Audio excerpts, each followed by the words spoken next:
Avertissement tout le monde, ce podcast est en version vacances, en version estivale. Peut-être que vous l'entendez avec le son. On n'est pas dans le confort de notre studio, moi et Johan, aujourd'hui. Et ceux qui nous regardent en vidéo, vous allez le voir aussi. Là, je suis dans le bois, carrément dans le bois. Euh, et Johan est dans le confort de sa maison. Comment ça va, mon cher ami? Ça va bien, ça va comme un gars qui est en plein camp d'entraînement, qui est à 5 semaines d'un gros combat. C'est vrai, c'est vrai, c'est vrai. La dernière fois, on t'avait perdu, puis on avait annoncé ton combat, puis là, ça s'en vient. C'est le 12 septembre, hein? Samouraï? Exactement 12 Donc, septembre au Casino de Montréal. Donc pour Samouraï MMA, là, j'ai un gros test là, en demi-finale de la carte. Là, j'affronte le vétéran, le gagnant de The Ultimate Fighter au Brésil, le Gleiko Franca, qui est França. Donc ça va être un bon test. Là. Je m'entraîne fort là, demain, puis samedi, deux gros entraînements encore à la cédule. Donc on lâche pas. Là. non, on lâche pas, effectivement. Puis pendant que moi, je suis en vacances, mais je vais retourner à Montréal cette semaine, en fin de semaine, pour être à la description de l'UFC 319. Puis, en fait, il fallait absolument faire un petit épisode cette semaine pour mettre la table pour ce gros gala pay-per-view et aussi dans l'actualité. Grosse nouvelle au niveau des droits de télé de l'UFC qui change complètement la donne. Pas chez nous, mais peut-être dans le futur. Là, ça change pas la donne pour nous dans un futur rapproché, mais la suite des choses risque d'être très, très, très intéressante. Bref, on fait ça à la bonne franquette, mais du très, très, très gros stock pour vous aujourd'hui au SOS Podcast. SOS!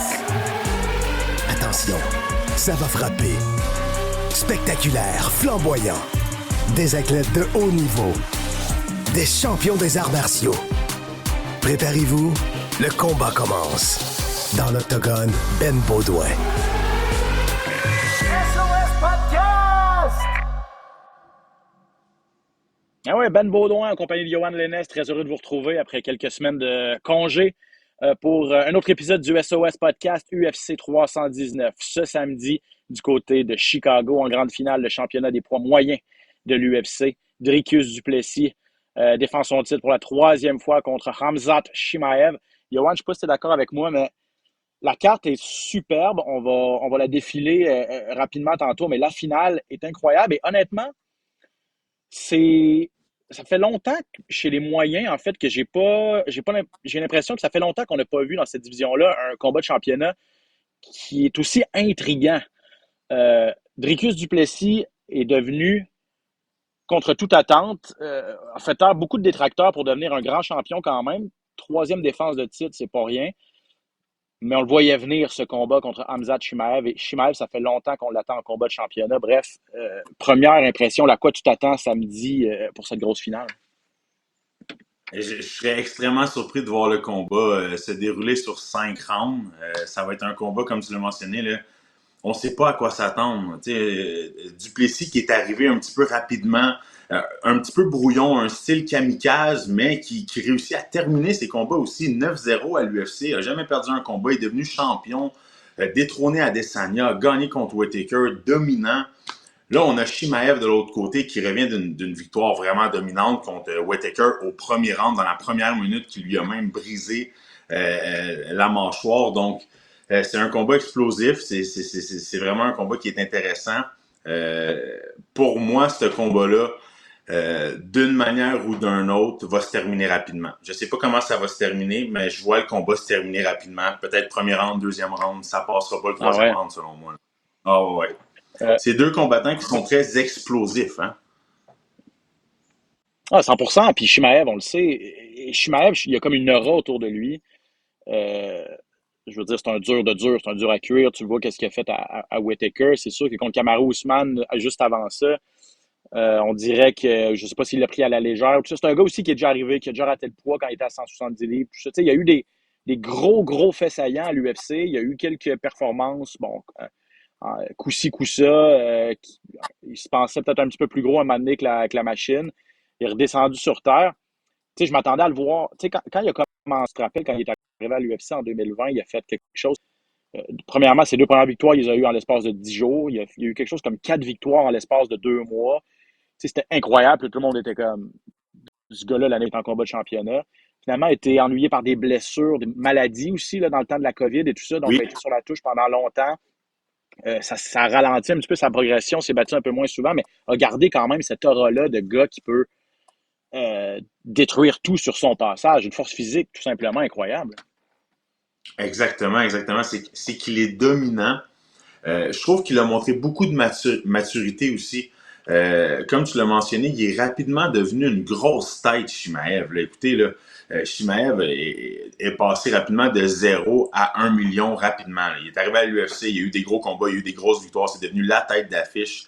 Là, on le voyait rapidement devenir champion, mais à 170 livres, pour lui, selon moi, c'était difficile. Surtout d'être actif. Je sais c'est quoi être un 170 livres, être un gros 170 livres. Je pense qu'il y a eu beaucoup de problèmes de santé dus au fait qu'il coupait beaucoup de poids et qu'il voulait se Ouais. battre de manière récurrente, rapide. Là, à 185, semble en grande forme, semble avoir fait du changement un petit peu, a vieilli, hein, il a vieilli, semble avoir pris beaucoup de maturité. Moi, je suis vraiment excité de voir un Chimaev mûr, prêt, puis en santé surtout. En santé, je pense que c'est le plus important à mentionner parce que c'est surtout ça qui l'a affecté, je pense, dans les dernières années, c'est ses problèmes de santé. Dricus Duplessis, c'est le champion, il faut en parler quand même. Puis, selon les preneurs au livre, il est le négligé.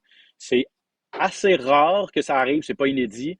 Normalement, le champion, ben, surtout un champion quand il y a une troisième défense de titre, va être souvent le favori.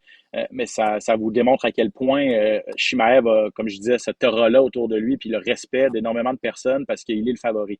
Mais Duplessis, lui, c'est pas nouveau pour lui d'être le négligé. Personne ne s'attendait en raison de son style un peu brouillon à ce qu'il devienne champion, mais force est d'admettre qu'il fait quelque chose de bien. Hein. Puis de plus en plus de gens, Johan, le reconnaissent. Puis je sais pas, toi, dans tes analyses, quand tu le vois combattre, c'est un style qui est peu orthodoxe, qui au départ nous semblait peut-être un peu. Qui n'était pas adéquat, en fait, pour devenir champion, mais force est d'admettre qu'il donne bien des problèmes à bien du monde.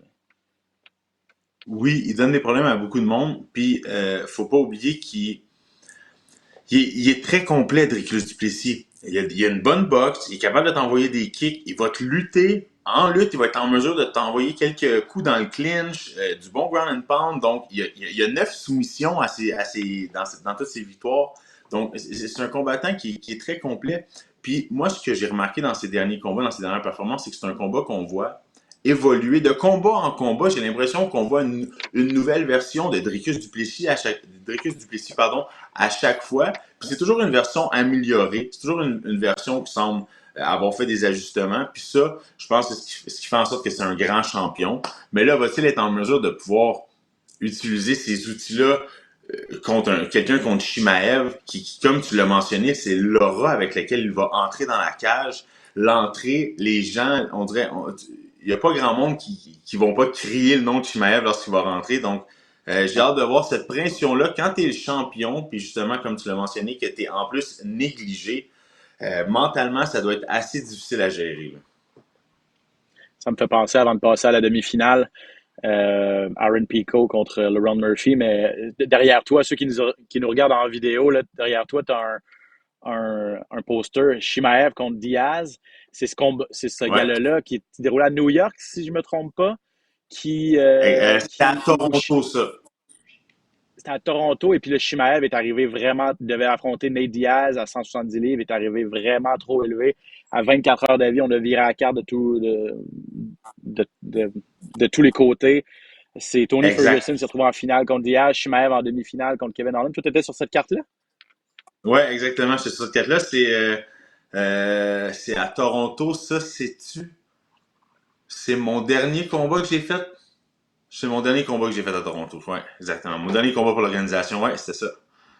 Que tu te rappelles, ben, j'imagine que tu es dans ta bulle, ton adversaire n'a pas changé, tout ça, mais ce que tu te rappelles, c'était comment, je sais pas, les gens de l'UFC qui couraient partout comme des poules pas de tête pour essayer de Oui, sauver la oui. carte? Je vais toujours m'en souvenir. C'était vraiment exceptionnel. Puis, on était dans la salle où est-ce que, juste avant de prendre l'autobus, tous les combattants attendent. Puis, je me souviens d'avoir vu Kevin Holland rentrer avec le gros sourire parce que lui, là, dans le fond, il venait de passer de un combat assez ordinaire. Là, il s'en allait affronter Shimaev. Là.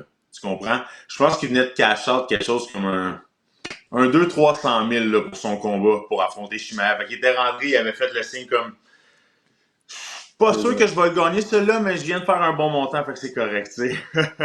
Fait que je me souviens que Exact. c'était assez drôle de voir tous les match-ups, mais c'était le fun de savoir que la carte avait lieu, tout le monde trouvait son compte un peu, tu sais. Ah, exact. Puis l'UFC classique, là, sauver une carte à la dernière minute alors que Shimaev s'était présenté vraiment trop élevé à la pesée. Puis le boss n'avait pas été content. Je pense que ça n'a pas aidé non plus à son ascension rapide. Probablement que s'il n'y avait pas eu cette situation-là, il aurait déjà été en combat de championnat depuis longtemps. Mais là, Ouais. on a décidé un petit peu de le ramener sur terre. Bref, c'est la finale Dricus du Plessis, le champion sud-africain contre Khamzat Chimaev, le Tchétchène. Honnêtement, ça promet. Je suis très intrigué de voir ce duel-là. On défile la carte parce qu'elle est incroyable. Le Ron Murphy qui remplace Movsar Evloev pour affronter Aaron Pico. Début à l'UFC pour Aaron Pico, ancien bon combattant de Bellator. Euh, Ouais. un gars super talentueux. Mais Murphy, pas le plus spectaculaire, mais un gars tellement efficace, puis il est toujours invaincu. 16 victoires, aucune défaite, un verdict nul, battu par décision Josh Emmett à sa dernière sortie. Gros défi quand même pour Pico à ses débuts à l'UFC. On va voir de quel bois il se chauffe. Oui, puis Pico, comme tu l'as mentionné, très talentueux, là, très talentueux, beaucoup d'expérience. Là, c'est un gars qui arrive avec un bagage, qui a été aussi une vedette dans une autre organisation. Donc, je pense qu'il va arriver avec une certaine confiance à l'UFC. C'est pas le dernier venu, mais Ron Murphy, comme tu l'as mentionné, là, moi, ce qui m'impressionne de lui, c'est il fait beaucoup de guerre quand même. Il se fait toucher, il va à la guerre. Il y a beaucoup de décisions, là, je veux dire, à ses 4 dernières victoires, c'est 4 décisions unanimes, mais ça reste énormément de temps dans la cage, ça reste beaucoup de coups, mais c'est un gars qui est très durable, c'est un gars qui a une lutte incroyable, très dur à amener au sol, puis une boxe vraiment précise. C'est un gars qui cogne extrêmement dur, donc j'ai hâte de voir, ça va être un combat très spectaculaire, parce que Pico, là, c'est un gars qui a beaucoup de finish aussi. C'est une grosse fiche. Là. 13 victoires, 4 défaites. J'ai hâte de voir comment il va répondre d'un premier combat dans l'organisation de l'UFC parce que ça reste que l'organisation de l'UFC, c'est pas comme n'importe quelle organisation. Ça peut être une organisation qui est quand même impressionnante, quoi qu'il a quand même 16 combats dans l'organisation de Bellator. Tu sais. Non, exact. Puis il était encore très jeune, 28 ans seulement. Il est arrivé, je me rappelle, il est arrivé autour de la vingtaine, peut-être même 19 ans, à Bellator. Il On était le disait très de jeune. lui que ça allait être une machine. Tu sais, c'est un gars qui a eu un bon bagage euh, de lutte à l'école, là, au secondaire, et puis dans les rangs collégiaux et tout ça. Puis vraiment, il a commencé avec une défaite, a collé quelques victoires. Tu sais, il a eu ses défaites, il a appris beaucoup. On l'a monté peut-être un peu vite. Puis là, ben, début à l'UFC. Les derniers qui ont fait le saut de Bellator au PFL à, à l'UFC, ça n'a pas toujours été glorieux. Là, dans la dernière année, je pense notamment à Patricio Pitbull, Ouais. euh, a perdu à ses débuts. Euh, Patchy Mix a vraiment pas été bon à ses débuts à l'UFC en ancienne vedette de Bellator. Donc, est-ce que Pico va pouvoir un peu renverser cette tendance-là? On le met tout de suite en demi-finale d'un pay-per-view contre le Ron Murphy, un combattant invaincu. Donc, quand même, ça prouve en fait qu'on l'a en haute estime quand même. Jeff Neal, Carlos Prata, ça c'est un combat qui devait avoir lieu en avril dernier. Finalement, je pense que c'est Neal qui a été blessé. Prata s'est reviré de bord quelques semaines plus tard, a perdu pour la première fois à l'UFC contre Ian Machado Gary. Carlos Prates qui était sur toute une séquence, qui avait débuté sa carrière avec 4 KO, 4 finishes, 4 bonus de performance et tout ça. Machado Gary, vraiment un bon combattant. Mais là, Jeff Neal, j'ai l'impression que c'est à sa portée. Jeff Neal ne se prend pas pour un 7-up flat. Là. Je lisais dans ses entrevues, il pense qu'il va passer à travers Prates en un round. Honnêtement, je n'y gagerais pas là-dessus parce que Neal, c'est 8-4 à l'UFC, puis à chaque fois qu'il a affronté des gros noms, ça n'a pas été en sa faveur. Bref, ça m'intrigue ce combat-là aussi. Là. J'ai vraiment hâte de voir ce combat-là. Écoute, Neil, comme tu l'as mentionné, là, a gagné son dernier combat, mais c'était contre Rafael Dos Anjos, dû à une leg injury. Avant ça, il a perdu ses deux combats avant ça. Selon moi, il n'est pas sur une pente montante, Neil, tandis que Prates nous a montré de belles choses, a fait un gros combat contre Ian Gary. Ian Gary, selon moi, en ce moment, si c'est pas le meilleur striker, le meilleur combattant sur ses pieds de cette division-là, c'est dans les meilleurs. Donc, Prates n'a pas à rougir de sa performance contre Ian Gary. Puis au contraire, il est arrivé très rapidement à accumuler de belles performances. On lui a donné Gary. Ça n'a pas été une victoire, mais là, a la chance de rebondir contre Neal. C'est un combat qui est très intriguant. Ça peut être un beau tremplin pour Prates de rebondir rapidement d'une belle victoire comme ça. Là.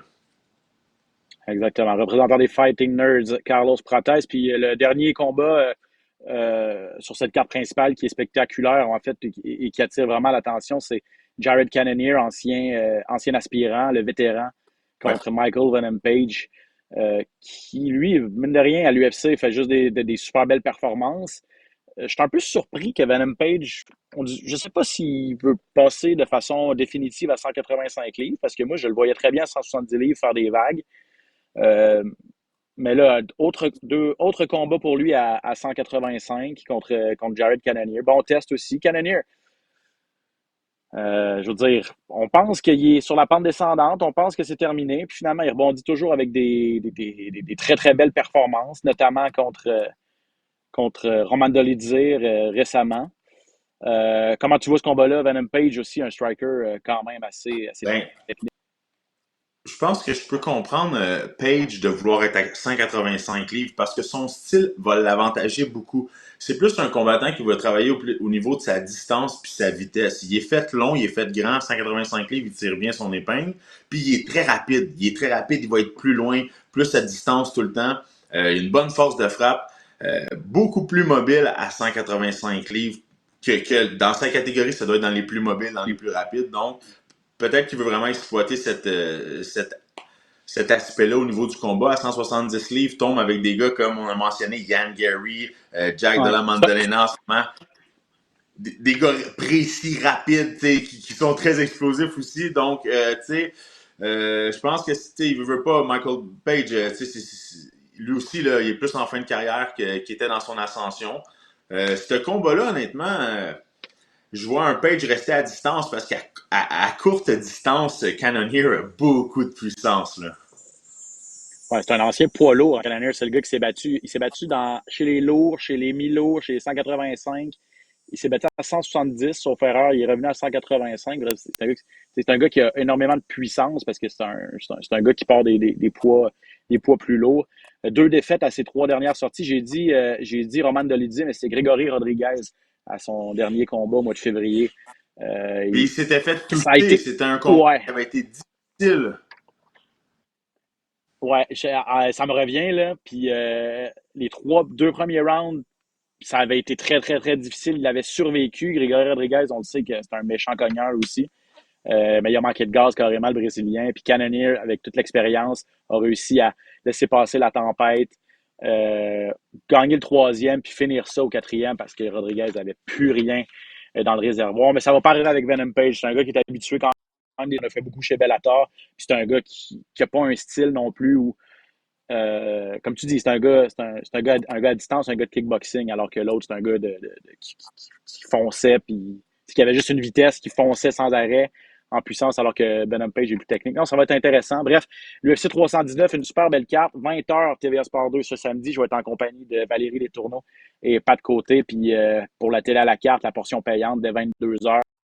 En finale, ce combat de championnat de Ricus Duplessis contre Hamzat Chimaev. Donc 22h sur le canal Indigo. Je sais pas si tu as vu les nouvelles, mais il y a eu un gros contrat de télé cette semaine à l'UFC. Bref, c'est pas mal ça qui va faire partie de notre section Actualité aujourd'hui au SOS Podcast. Rumeurs, échos, coulisses, les plus récentes nouvelles. Le hype UFC.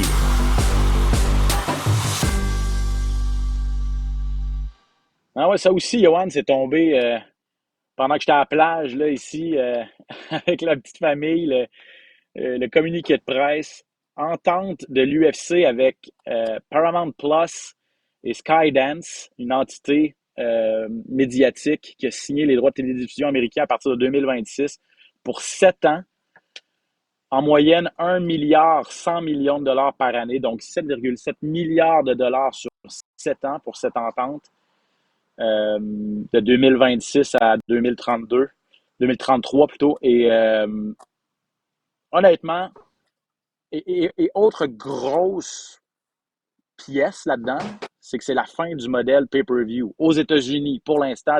Aux États-Unis, dès 2026, si vous vous abonnez à Paramount Plus pour 12,99 par mois, je pense, ils vont peut-être revoir leur prix, mais vous aurez droit à non seulement 30 événements Fight Night réguliers, mais également à 12 ou 13 galas pay-per-view par année.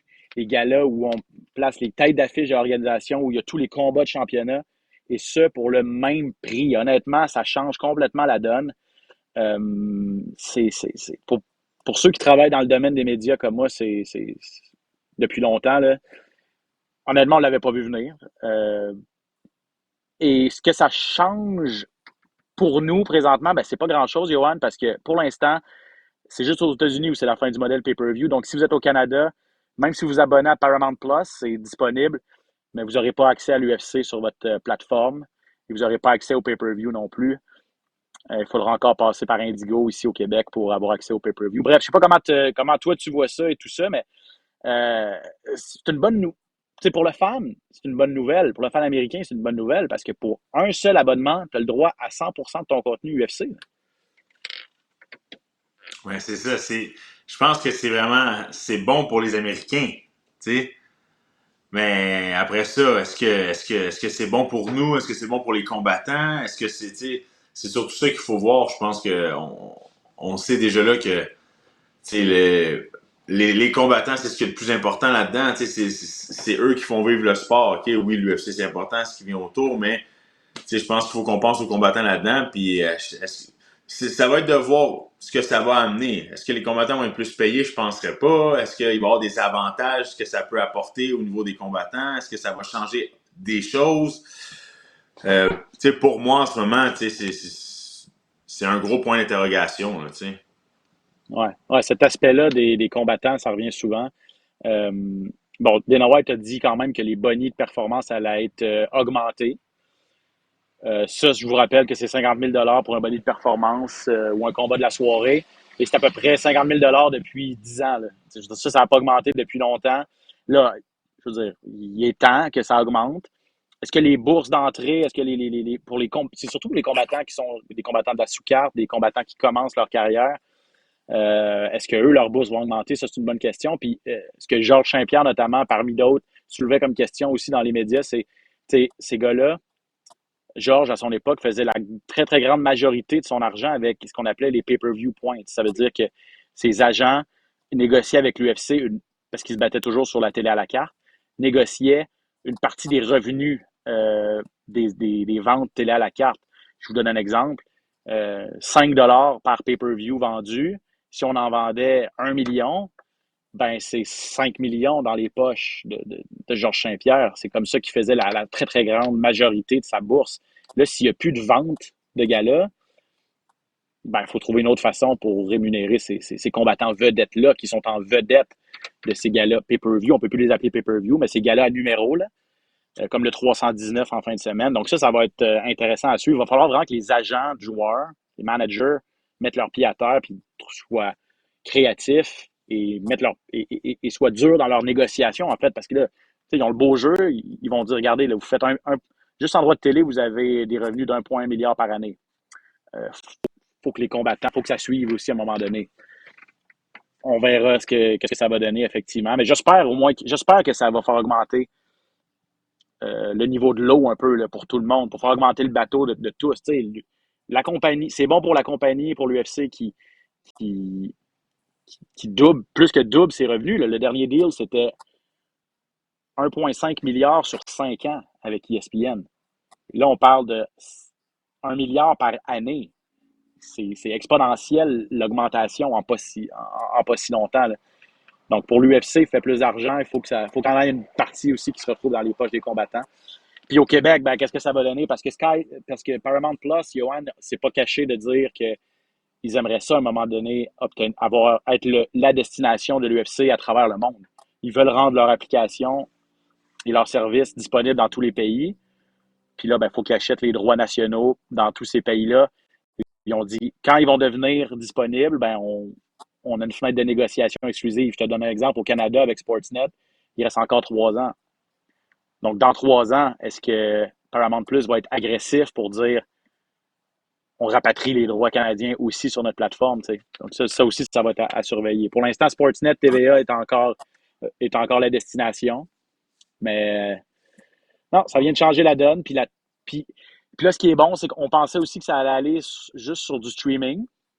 juste sur une plateforme Internet. Mais là, tu vois, avec Paramount Plus, en fait, c'est la maison mère de CBS aux États-Unis. Puis là, on a annoncé qu'il allait y avoir de gros galas qui vont être diffusés sur la chaîne CBS. Ça, c'est la chaîne CBS, pas besoin de câble, pas besoin de rien. C'est disponible dans tous les foyers. Donc, ça se peut là, que vous... Tu sais, qui aurait cru ça là, il y a une couple d'années, imagine? Écouter ton gala de Wow. UFC du samedi soir en direct sur CBS, à heure de grande écoute. CBS, c'est la NFL, là. C'est le football collégial, c'est le golf, c'est des grosses propriétés. Puis l'UFC va se retrouver sur C'est CBS. un gros Ça, coup c'est pour le cool, ça. UFC. Honnêtement, c'est fou. Tout le monde pensait Netflix, peut-être ESPN, là, garder les droits, télécâblés. Personne n'avait vu venir Paramount Plus. C'est parce que, et puis aussi, c'est le fait aussi qu'il y a eu une grosse. Paramount Plus a été acheté par la compagnie Skydance, qui est un gros studio de cinéma. En fait, il y a eu une fusion de ces deux grosses compagnies-là qui fait en sorte qu'on a eu les reins assez solides finalement pour acheter la totalité de l'UFC et non pas seulement une petite partie. On négociait apparemment pour une petite partie, peut-être juste les Fight Night, mais les pay-per-view, les galas numéros allaient à une autre destination et tout ça. Mais finalement, à la dernière minute, on est arrivé avec une offre bonifiée pour ramener tout ça puis mettre fin au pay-per-view. Bref, honnêtement, on va voir Wow. comment ça va se dessiner. Beaucoup de questions quand même, mais au niveau business puis au niveau l'avenir de la télévision là, aux États-Unis, c'est un gros domino qui vient de tomber. Puis honnêtement, pour l'UFC, là, on rentre vraiment dans la ligue majeure. Hein. Le contrat est plus gros que le contrat de la LNH en termes de revenus Wow. télé. Là. La LNH, un des 4 sports majeurs aux États-Unis. L'UFC vient de dépasser ça. Là. On est derrière, c'est sûr, la NFL, le basketball. On est plus gros que la MLS et que la LNH. Donc, ça vous donne une idée aussi de l'ascension et de la popularité des arts martiaux mixtes et de l'UFC surtout. Bref, autre chose à ajouter là-dessus ou c'est juste moi qui capote là, sur mes droits de Non, télé? j'adore. Non, mais j'aime ça parce que c'est pas un sujet sur lequel moi, malheureusement, je suis super informé. Puis toi, tu l'es, fait que c'est le fun de t'entendre parler parce que t'es renseigné. Fait que merci, c'est good. Good job. Écoute, merci. Puis, mais là, la bonne nouvelle, c'est que vous continuez à avoir votre podcast ici sur Cube Radio, puis encore au moins pour un an, sinon plus, c'est sur TVA Sport aussi, qui est la destination de l'UFC ici au Québec. Et ça se poursuit donc ce samedi avec l'UFC 319.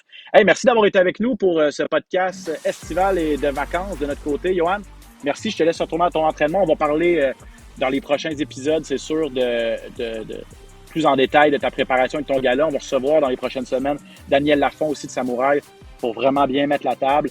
Possiblement Mick Dufort aussi. On pourra expliquer une petite jasette avec Mick Dufort là, qui vient de voir sur Internet, il vient de se fiancer en plus. Fait que lui, grosse finale à Samouraï, fiançailles pour lui. Bref, on va avoir bien des trucs à jaser avec le bon Mick. Johan, je te laisse aller là-dessus, mon gars. Merci, à Merci pour tout. bientôt. Merci Phil en régie d'avoir été avec nous. Merci à vous à la maison. On se retrouve très bientôt pour un autre épisode du SOS Podcast. Ciao!